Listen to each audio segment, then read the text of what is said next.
नमस्कार, welcome to accurate yoga. स्वागत है आप सभी का। आज हम 6 दिसंबर 2019 को जो एग्ज़ाम हुआ था योग का, उसमें से हम पार्ट 8 करेंगे, जिसके अंतर्गत 71 से लेकर के 80 तक क्वेश्चंस को हम सोल्व करेंगे।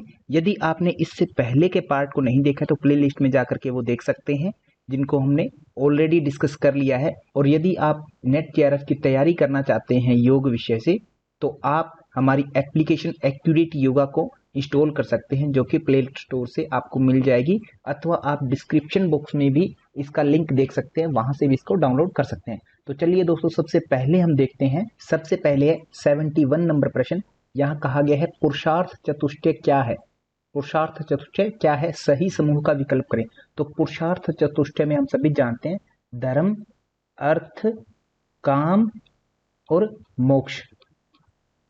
ये चारों जो है इनके लिए कहा जाता है धर्म, अर्थ, काम, मोक्षणम आरोग्यम मूलम उत्तमम। कहते हैं ये आरोग्य के मूल है। ये क्या है? आरोग्य के मूल है। ये चारों के चारों, ये चार पुरुषार्थ बताए जाते हैं जो सभी मनुष्यों के लिए आवश्यक बताए गए हैं। तो यहाँ पर सबसे इंपॉर्टेंट आपको ये ध्यान रखना है कि इनकी सीक्वेंस आपको पता होना चाहिए। नंबर 1 धर्म, दूसरा अर्थ, तीसरा जो है काम और चौथा जो है मोक्ष कहा गया है। तो इनका हमें राइट आंसर अब देखें तो क्या होगा? धर्म, अर्थ, काम, मोक्ष ऑप्शन नंबर 4 में हमें बताया गया है। तो ऑप्शन नंबर 4 जो है हमारा बिल्कुल राइट हो जाएगा। ये आप ध्यान रखेंगे। इसी के साथ हम चलते हैं नेक्स्ट प्रश्न पर। नेक्स्ट है क्वेश्चन नंबर 72। गेरन संहिता के अनुसार निम्नलिखित में से कौन से भोज्य पदार्थ किसी योगाभ्यासी के लिए अपथ्य है। मतलब नहीं खाने योग्य भोजन हमें चुनने हैं। नहीं खाने वाले, अपथ्य मीन्स जो नहीं खाने चाहिए और पथ्य मीन्स जो खाने चाहिए। तो योगाभ्यासी को क्या क्या नहीं खाना चाहिए गेरन संहिता के अनुसार, ये ध्यान देंगे। कुल्थी की दाल की बात करें तो ये हमेशा ही प्रत्येक ग्रंथ में मना की जाती है सभी के लिए। और मसूर की दाल जो होती है आपने घरों में भी देखी होगी, ये भी जो होती है काफी हैवी मानी जाती है। और इन्हीं के विषय में गिरण संहिता में कहा गया है कि ये दोनों दालें जो है अपथ्य है, अपथ्य, इनको नहीं खाना है। मूंग की बात करें या चने की बात करें तो इनको कहते खाया जा सकता है, ये पथ्य भोजन है। तो यहाँ पर हमसे अपथ्य पूछा गया था, तो अपथ्य के रूप में हमारा ऑप्शन नंबर सी और डी ये दोनों आ जाएंगे। और जो कि हमारे पास ऑप्शन नंबर 2 जो है विकल्प, इस आधार पर हमारा राइट आंसर 2 हो जाएगा, सी और डी। कुल्थी और मसूर आदि की ये जो दालें हैं ये आपको नहीं खानी है, अपथ्य है योगाभ्यास काल में, ये ध्यान रखेंगे। इसी के साथ में आपसे पूछा जा सकता है कि कौन सा समय है जहां पर आपको योगाभ्यास प्रारंभ करना चाहिए, कौन सी 2 ऋतु में शुरू करना चाहिए। तो बसंत और शरद, ये 2 ऋतुएं हैं जहां पर आपको योगाभ्यास शुरू करने की सलाह दी जाती है। कहते इस समय में योगाभ्यास आपको अवश्य शुरू करना चाहिए, अन्य ऋतुओं में करने से आपको बीमारियां हो सकती है। ये वो 2 ऋतुएं हैं जब आप अभ्यास करोगे तो आपके लिए फलदायक होती है, अच्छा फल देता है। मतलब अभ्यास करना चाहिए प्रारंभ बसंत और शरद में। तो इसी के साथ हम चलते हैं नेक्स्ट प्रश्न पर। क्वेश्चन नंबर 73 है। 2 कथन दिए गए हैं असर्शन एंड रीजनिंग के। असर्शन कहा गया है अविद्या के अभाव से संयोग का अभाव हान है। क्या ये बात सत्य है? तो ये कहां पर कही गई है? यह योग सूत्र की बात है। योग सूत्र में बात आती है, वहां पर दूसरे अध्याय जिसको हम साधन पाद के नाम से जानते हैं, दूसरे अध्याय का 25वां सूत्र है। वहां कहा गया तद भावात संयोगा भावो हानम तद दृश्य कैवल्यम। कहते उसका अभाव, उसका किसका? अविद्या का अभाव होने से जो संयोग है उसका अभाव हो जाता है। संयोग किसका? पुरुष और प्रकृति के संयोग का। पुरुष और प्रकृति का जो संयोग रहता है उन दोनों का अभाव हो जाता है, उन दोनों का अभाव हो जाता है। किसके? अविद्या के अभाव होने से। ये लाइन बिल्कुल असर्शन बिल्कुल राइट है। दूसरे अध्याय का 25वां सूत्र है, उसी की व्याख्या हिंदी में की गई है, बिल्कुल राइट है ये लाइन। हाँ जी, आगे अगर देखें, कहते संयोग का कारण अस्मिता है। क्या संयोग का कारण अस्मिता है पुरुष और प्रकृति के? नहीं, बिल्कुल भी नहीं।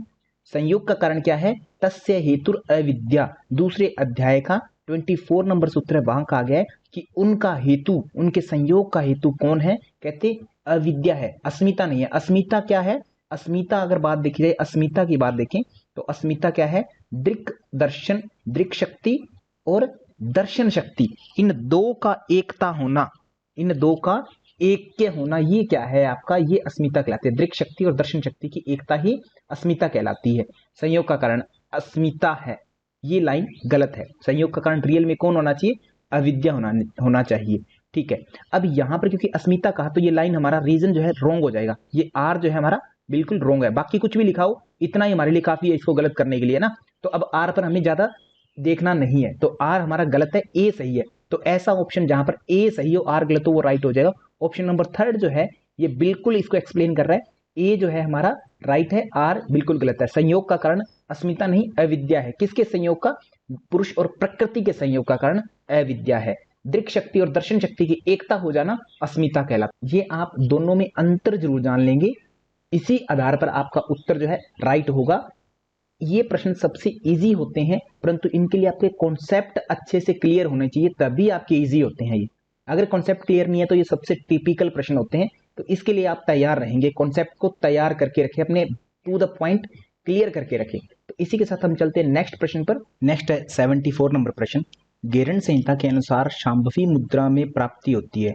तो गेरण संहिता में शांभवी मुद्रा के लिए बताया गया है कि इससे ध्यान योग समाधि होती है, क्योंकि शांभवी मुद्रा में आप क्या करते हैं, आप आंखों के बीचों बीच देखते हैं, मतलब एक मेडिटेशन की प्रोसेस होती है। तो ध्यान योग समाधि होगी आपकी। नंबर 3 ऑप्शन आपका राइट हो जाएगा। अगर बात की जाए गेरण संहिता की, तो वहां पर समाधि कितनी बताई गई है? प्रश्न एक ये बन जाता है, गेरण संहिता में 6 प्रकार की समाधि बताई गई है। 6 प्रकार बताए गए समाधि के, कौन कौन से हैं वो आपको जरूर जानना चाहिए, तो इसलिए उनके बारे में मैं बता देता हूं आपको। सबसे पहले है ध्यान योग समाधि। ध्यान योग समाधि जिसका वर्णन हमने यही देख लिया इस प्रश्न से ही, कि वो जो होती है शांभवी से सिद्ध होती है ध्यान योग समाधि। नेक्स्ट अगर बात की जाए नाद योग समाधि। नाद योग समाधि जो आपकी भ्रामरी कुंभक से होती है, भ्रामरी कुंभक से मानी जाती है। नाद जो होता है वो भ्रामरी से पैदा होता है। अगली अगर देखा जाए रसानंद समाधि होती है, रसानंद। तो रसानंद समाधि किससे होती है? खेचरी से होती है। नेक्स्ट अगर बात करें हम लय योग समाधि, लय योग समाधि। लय योग समाधि किससे होगी? योनि मुद्रा से होगी, योनि मुद्रा से। यह आपको जानना बहुत आवश्यक है दोस्तों, क्योंकि कई बार मिलान करने के लिए क्वेश्चन आ जाता है। तो आपको पता होना चाहिए कि कौन सी अन्य समाधि किस किस से होती है और कौन कौन सी समाधि है जिनका वर्णन किया गया। भक्ति योग समाधि होती है, वो किससे होगी? इष्ट देवता की भक्ति से होगी, इष्ट देवता की भक्ति से होगी। भक्ति जब हम करेंगे अपने इष्ट प्रिय देवता की, तो उनकी भक्ति से भक्ति योग समाधि हो जाएगी। अगर लास्ट देखें मनोमूर्छा समाधि की बात करें, मनोमूर्छा समाधि, तो मनोमूर्छा जो समाधि होती है वो क्या करती है? वो मूर्छा कुंभक से सिद्ध होती है, मूर्छा कुंभक से सिद्ध होती है। ये 6 समाधियों के प्रकार है, सीक्वेंस में आप ध्यान रखेंगे। ये आपको मिलान करने के लिए आगे फ्यूचर में पूछे जा सकते हैं। जैसे इस बार आपको शांभवी मुद्रा से पूछा ध्यान योग, कल को पूछा जा सकता है कि भ्रामरी कुंभक से क्या होता है? नाद योग की समाधि होगी। इस प्रकार से आपको हर तरीके से अप्रोच रखनी है। और समाधि के टोटल प्रकार पूछे जाए तो कितने हैं? 6 प्रकार है। ये बुक्स में कई जगहों पर 7 8 ऐसे ऐसे बता रखे, तो आप ये ध्यान रखेंगे हमेशा 6 ही प्रकार है, 6 ही समाधि के प्रकार हैं, ये नोट करके रखेंगे आप लोग। तो 6 प्रकार की समाधि बताई गई है गेरण संहिता में, इस चीज को आप जरूर ध्यान रखेंगे। तो इसी के साथ हम चलते हैं नेक्स्ट प्रश्न पर। नेक्स्ट प्रश्न है 75 नंबर प्रश्न। श्रीमद् भगवद गीता में मनोनिग्रह का साधन क्या बताया गया है? सबसे पहले तो आपको देखते ही ये पता चलना चाहिए कि यह प्रश्न किस अध्याय से पूछा जा रहा है। भगवद गीता में देखा जाए तो 18 अध्याय हैं, 18 अध्याय, और श्लोक कितने? 700 श्लोक है। भगवद गीता में जो 18 अध्याय हैं उन सभी का आपको नाम जरूर पता होना चाहिए दोस्तों, क्योंकि वहां से आपसे काफी बार अरेंज करने के लिए प्रश्न पूछ लेता है, या फिर ये कह के प्रश्न पूछता है कि उस अध्याय का नाम बताइए, 12वें अध्याय का नाम बताइए। तो 12वें अध्याय का नाम क्या है? भक्ति योग, भक्ति योग नाम है। ये तो केवल मैंने एक एग्जांपल लिया है, ऐसे आपको 18 के 18 अध्यायों के सीक्वेंस में ऑर्डर वाइज आपको नाम पता होना चाहिए, प्रश्न आपसे पूछा जाता है। तो यह प्रश्न अगर देखा जाए तो 6th अध्याय से आया है, 6th अध्याय से, जिसका नाम क्या है उस अध्याय का? उस अध्याय का नाम आप कमेंट बॉक्स में लिख करके जरूर बताएंगे। अगर नहीं पता चलता, याद नहीं है, तो आप बुक में जाकर के जरूर देखेंगे 6ठे अध्याय का नाम। वेरी वेरी वेरी इंपॉर्टेंट दोस्तों, ध्यान रखें। तो हाँ, इस प्रश्न पर आते हैं, मनोनिग्रह का साधन क्या बताया गया श्रीमद् भगवद गीता में? तो मन को निग्रह करने के लिए क्या बताया गया? असंशयम महाबाहो मनो दुर्निग्रहम चलम। भगवान श्री कृष्ण कहते हैं कि इसमें कोई संशय नहीं है कि मन को कंट्रोल में करना बहुत ही ज्यादा दुर्लभ कार्य है, बहुत ही कठिन कार्य है। तो इसको कठिन कार्य को अगर करना है, मन को कंट्रोल करना है, तो अभ्यासेन तु कौन्तेय वैराग्येण च गृह्यते। कहते 6 अध्याय के 35 नंबर श्लोक में कहा है, कहते इसको अभ्यास के द्वारा और वैराग्य के द्वारा कंट्रोल किया जा सकता है, मतलब मन को निग्रह मीन्स नियंत्रण में किया जा सकता है। तो ऑप्शन नंबर 3 जो है हमारा बिल्कुल राइट आंसर यहाँ पर हो जाएगा। ऑप्शन नंबर 3 अभ्यास एवं वैराग्य के द्वारा, यह राइट आंसर हो जाएगा। 6th अध्याय का 35 नंबर सूत्र आप जरूर देख लें ताकि आपको क्लियरिटी आ जाए, ये ध्यान रखेंगे। इसी के साथ हम चलते हैं नेक्स्ट प्रश्न पर। नेक्स्ट है 76 नंबर प्रश्न। भावनात्मक अस्वस्थता का मुख्य कारण क्या है? भावनात्मक मीन्स इमोशनल वीकनेस का कारण क्या हो सकता है? इमोशंस में आपकी दिक्कत आ जाए तो, मेंटल से संबंधित अगर बात की जाए तो यहाँ पर माइंड से क्या होता है? संशय जो होता है माइंड में होता है, शरीर में नहीं होता। बीमारी नहीं है संशय, कोई मन से हो जाता है, संशय हो जाता है। कई बार चलते चलते कुछ दिन आप अभ्यास कर रहे हैं, पश्चिमोत्तानासन अभ्यास कर रहे हैं, पता लगा कि कोई फायदा नहीं मिल रहा तो आप छोड़ देते हैं कि इससे तो कोई फायदा होना नहीं है ना। तो ऐसे हमारे साथ होता है। या फिर हमारे जीवन में और परिस्थितियां होती है, जैसे रात में जा रहे हैं, कहीं पर रस्सी पड़ी हुई देख ली तो डर जाते हैं उससे कि शायद ये सांप है या रस्सी है, सांप है या रस्सी है। ऐसे संशय की भावना पैदा हो जाती है। हर चीज में संशय हो सकता है, मन से होता है। प्रमाद भी जो होता है एक तरह से मन से ही होता है। तो संशय और प्रमाद जो है ये क्या है कि आपका जो मेंटल स्टेटस है वो ठीक नहीं है। हर चीज में संशय करना, हर प्रमाद करना, मन से प्रमाद होता है। तो ये क्या है, आपके भावनात्मक अस्वस्थता का मुख्य कारण है। ए और बी अगर ऐसा करेंगे तो बार बार हमारा जो मेंटल है वीकनेस आती जाएगी। ए और बी जो है इसका राइट आंसर होगा। व्याधि और आलस्य की बात करें तो आलस्य कब होता है, जब हम ज्यादा भोजन खा लेते हैं, स्थूलता ज्यादा आ जाती है शरीर में, शरीर से काम करने का मन नहीं होता तो आलस्य बोलते हैं, कफ ज्यादा बढ़ जाता है उस समय। व्याधि जो होती है, शरीर में कोई बीमारी आ जाती है वात पित्त कफ के इम्बैलेंस होने से, तब उसको हम क्या कहते हैं, व्याधि बोलते हैं। तो ये तो शारीरिक हो गए दोनों पक्ष। हमारी क्या पूछा, भावनात्मक अस्वस्थता, वो किससे होते हैं, मन से संबंधित है। भावनाएं कहाँ है, मन में होती हैं। तो संशय और प्रमाद जो है हमारा इस प्रश्न का राइट आंसर होगा, जो कि ऑप्शन नंबर 3 में है। ए और बी इसका राइट आंसर हो जाएगा, ये आप ध्यान रखेंगे। इसी के साथ हमें ये जानना जरूरी है कि ये चारों है क्या। ये चारों जो है चित्त की अंतराएं, चित्त में विक्षेप जिसको बोलते हैं, चित्त विक्षेप बोल दीजिए या फिर अंतराएं जिसको हम कहते हैं, वहां से यह प्रश्न लिया गया है। कितनी अंतराएं हैं, मुख्य अंतराएं या मुख्य विक्षेप कितने हैं, 9 विक्षेप है। और इसी के साथ में उप विक्षेप होते हैं, उप विक्षेप जिसे हम क्या बोल सकते हैं, सहभुय भी बोला गया है महर्षि पतंजलि के द्वारा। सहभुय वो कितने, 5 वो बोले गए हैं, तो ये ध्यान रखेंगे। तो व्याधि, सत्यान, संशय, प्रमाद, आलस्य, अविरति, भ्रांति दर्शन, अलब्ध भूमिकत्व, अनवस्थितत्व, चित्त विक्षेपास्ते अंतराय, ये कितनी है, 9 है। और जिसको हम उप विक्षेप बोलते हैं या सहभुय बोलते हैं, तो वो कितने हैं, वो 5 हैं। मुख्य विक्षेप 9 है, उप विक्षेप या गौण विक्षेप जो है 5 है। दुख दोर्मन से अंग मेज्यता श्वास प्रश्वासा विक्षेप सहभुय, ये कहा गया। यह है प्रथम अध्याय में आपको 30वां और 31वां सूत्र जब देखेंगे तो आपको क्लियर हो जाएगा। ये आप नोट करके रखेंगे। तो वहां से ये प्रश्न पूछा गया है, वहां से किसी और वे में भी प्रश्न पूछा जा सकता है, तो इसलिए आप अलर्ट रहेंगे। इसी के साथ हम चलते हैं नेक्स्ट प्रश्न पर। नेक्स्ट है क्वेश्चन नंबर 77। शिव संहिता के अनुसार किस नाड़ी को शरीर की उपाधि रूपा कहा गया है। शिव संहिता में देहस्य उपाधि स्वरूपा, देहस्य उपाधि स्वरूपा, उपाधि स्वरूपा, ये शब्द यूज होता है। किसके लिए यूज होता है, ये चित्रा नाड़ी के लिए प्रयोग होता है। चित्रा नाड़ी के लिए, कि देह की उपाधि स्वरूपा जो नाड़ी है चित्रा नाड़ी है, ऐसा कहा जाता है। ऑप्शन नंबर 2 जो हमारा राइट हो जाएगा। अब हमें देखना है कि शिव संहिता में टोटल कितनी नाड़ियां हैं। कुल अगर देखा जाए शिव संहिता में तो कुल 3.5 लाख नाड़ियां बताई जाती है। 3.5 लाख नाड़ियां बताई जाती है। 3.5 लाख नाड़ियों में से श्रेष्ठ कितनी है, उनमें से श्रेष्ठ 14 नाड़ियों को श्रेष्ठ बताया गया है। इन 14 नाड़ियों में से भी 3 को प्रधान कहा है। 3 कौन कौन सी है, ईड़ा, पिंगला और सुषुम्ना, इनको कहा। 3 में से भी एक श्रेष्ठ बोला, कौन सी, सुषुम्ना श्रेष्ठ बोली। इन तीनों में से ईड़ा, पिंगला, सुषुम्ना में से भी सुषुम्ना श्रेष्ठ बताई।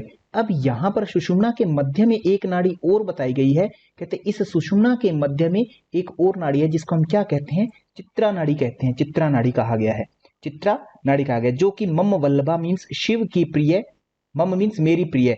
और वहां पर मेरा शब्द मतलब कौन कह रहा है, ये कथा शिव संहिता में भगवान शिव माता पार्वती को बातें बता रहे हैं। तो मम प्रिय मतलब शिव की प्रिय, तो शिव की प्रिय नाड़ी हो जाती है चित्रा नाड़ी, ये ध्यान रखेंगे। ठीक है, इस चित्रा के बारे में यहाँ कहा गया है कि यह पंचवर्णोज्ज्वला, 5 वर्णों से उज्ज्वल है। और साथ में कहा गया है कि ये देह की उपाधि स्वरूपा है, देहस्य उपाधि स्वरूपा, देहस्य उपाधि स्वरूपा, ये कहा गया है उसके बारे में। तो यहाँ पर हमारा हमें स्पष्ट दिखाई दे रहा है कि चित्रा नाड़ी जो है वो हमारा राइट आंसर होगा। अब इसी के साथ में आपको ये जरूर ध्यान रखना है दोस्तों कि ये जो नाड़ियां 14 नाड़ियां यहाँ बताई गई है वो कौन कौन सी है, उसके बारे में जरूर जानना है। क्योंकि आपसे प्रश्न क्या पूछा जाता है कि 14 नाड़ियां कौन सी है, ठीक है, उनमें कौन सी शामिल है कौन सी नहीं है वो पूछ लिया। इसी के साथ हम चलते हैं नेक्स्ट प्रश्न पर। नेक्स्ट है 78 नंबर प्रश्न।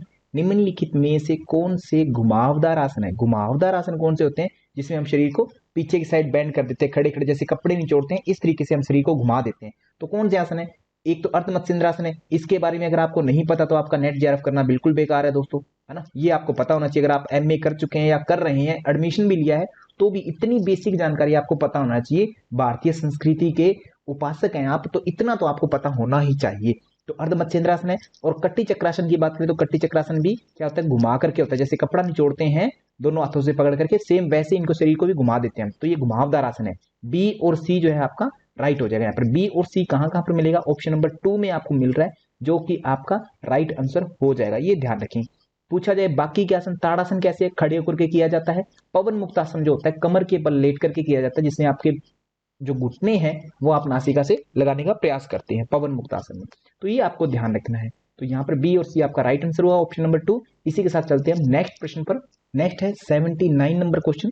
79 नंबर क्वेश्चन की बात की जाए तो एक योग शिक्षक की क्या विशेषताएं हैं, योग शिक्षक जो होते हैं उनकी स्पेशलिटी क्या क्या हो सकती है। तो यहाँ पर हम ध्यान देंगे तो योगा जो करवाएगा उसमें सबसे पहले तो ये होना चाहिए कि वह गाली गलोच मदिरापान आदि न करना चाहिए, तो मतलब सात्विक व्यक्तित्व होना चाहिए, ये बिल्कुल अपना राइट है। योगा अभ्यासों के लिए एक स्वस्थ शरीर, ये भी बिल्कुल राइट है सर। शिक्षण में संवाद कुशलता, ये भी बिल्कुल राइट है। योगाभ्यास का स्व अनुभव, अच्छी तैयारी और अनुदेशात्मक क्षमता, मीन्स अच्छे से एक्सप्लेन करना। एक योगा टीचर की बात पूछिए कि योगाभ्यास का स्वयं का अनुभव होना चाहिए, हाँ बिल्कुल ये ज्यादा राइट है। सारे ऑप्शन हमें सही दिख रहे हैं, परंतु द बेस्ट ऑप्शन कौन से वो हमें ध्यान रखने हैं। अगर उसका खुद का शरीर योगाभ्यासों के लिए स्वस्थ शरीर है तो ये जरूरी नहीं कि वह अच्छा टीचर हो। मान लो बहुत से बच्चे होंगे आप में से भी बहुत अच्छा योगाभ्यास करते हैं, आपकी क्लास में होंगे या आपके दादाजी आपके रिश्तेदारी में होंगे, छोटा बच्चा 2 साल का है, वो उसके भी बहुत अच्छे आसन लग जाते हैं, स्वस्थ भी होता है, आसन लगा देता है। बट क्या एक योग शिक्षक बन सकता है वो? नहीं, है ना। ऐसी सेम कम्युनिकेशन स्किल केवल मात्र जिसकी बहुत अच्छी हो तो क्या वो योग करवा सकता है या कर सकता है? नो, ये भी कंपल्शन नहीं है। बाकी ये ए और डी है, ये बिल्कुल हमें कंपल्शन दिखाई देते हैं। अगर योगी है कोई व्यक्ति, शिक्षक है, तो उसकी पर्सनैलिटी जो होती है अच्छी होनी चाहिए, सात्विक होनी चाहिए। ऐसा लगे, पता लगे कि ये व्यक्ति जो है योगाभ्यास करता है या करवाता है ना, और पता लगता है कि वह मदिरापान करता है, शराब पीता है, तो उस टीचर से कोई योग नहीं सीखेगा। ऐसा अभ्यास करेगा तो नहीं सीखेगा। तो इस मीन्स सात्विक व्यक्तित्व होना इंपॉर्टेंट है योग शिक्षक के लिए। और ऐसा टीचर जिसके अभ्यास का स्वयं का अनुभव भी हो कि मैंने ये किया है पश्चिमोत्तानासन और मुझे इसमें लाभ हुआ, या यहाँ पर इससे प्रेशर पड़ता है, इस नर्व्स की खिंचाव आता है, या इसके ये जो है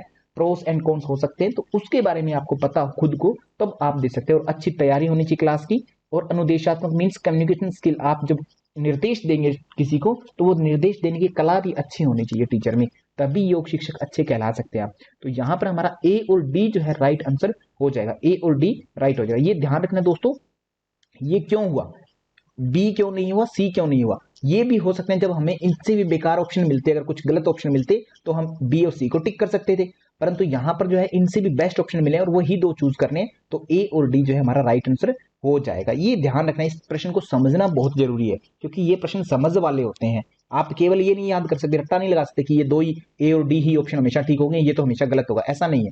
समझ विकसित करनी है कि इनमें से चारों में से बेस्ट ऑप्शन कौन सा है, तो ए और डी बेस्ट है, तो ये राइट हो जाएगा। इसी के साथ हम चलते हैं नेक्स्ट प्रश्न पर। नेक्स्ट है 80 नंबर प्रश्न। निम्नलिखित में से कौन वैदिक ऋषि हैं? तो वैदिक ऋषि मीन्स जो वेदों में जिनका नाम आता है, उपनिषदों में जिनका नाम आता है, उनकी बात करनी है। तो बात की जाए कौन से हैं, अब हमें ये नहीं पता, मान लो आपने वेद तो नहीं पढ़ रखे, आपको नहीं पता कि कौन से हैं, तो आपको ये तो पता होगा कि कौन से नहीं है। तो महर्षि रमण जो है वो आज के ऋषि हैं, वर्तमान के आधुनिक ऋषियों में काउंट होते हैं वो, है ना। तो ये इनका वेदों में नाम नहीं मिलता। महर्षि महेश योगी का भी वेदों में नाम नहीं मिलता, तो ये दोनों नहीं है। इट मीन्स होने कौन से चाहिए? अंगीरा ऋषि हैं, बिल्कुल है। अत्रि ऋषि, ये भी हैं, 7 ऋषियों में से एक जो है अत्रि ऋषि को माना जाता है। अंगीरा ऋषि का भी वर्णन आता है। अब आपको ये बताना है कि अंगीरा ऋषि जो है उनका वर्णन किस उपनिषद में आता है, ये आपको बताना है। ये कमेंट बॉक्स में आप लिखेंगे, ये आप लोगों के लिए मेरी तरफ से प्रश्न है। तो ए और सी जो है ये दोनों वैदिक ऋषि हैं, तो ये ए और सी कहां पर है? ये ऑप्शन नंबर 2 में है, तो हमारा ऑप्शन नंबर 2 जो है बिल्कुल राइट हो जाएगा। हमारा ऑप्शन जो है ए और सी दोनों राइट हो जाएंगे। बाकी के दोनों हैं जो वैदिक ऋषि नहीं है, ये ध्यान रखें। वैदिक ऋषि मीन्स जो वेदों में जिनका वर्णन आता है। इसी के साथ में हमारा 80 जो लास्ट क्वेश्चन था वो कंप्लीट होता है।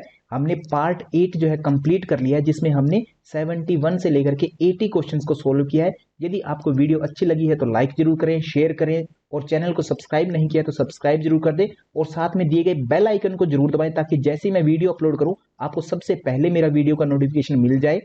और आप नेट जेआरएफ की अगर तैयारी करना चाहते हैं तो हमारी एक्यूरेट योगा की एप्लीकेशन को इंस्टॉल जरूर करें और सिस्टमेटिक तरीके से अपनी स्टडी शुरू करें। So thank you to all, धन्यवाद।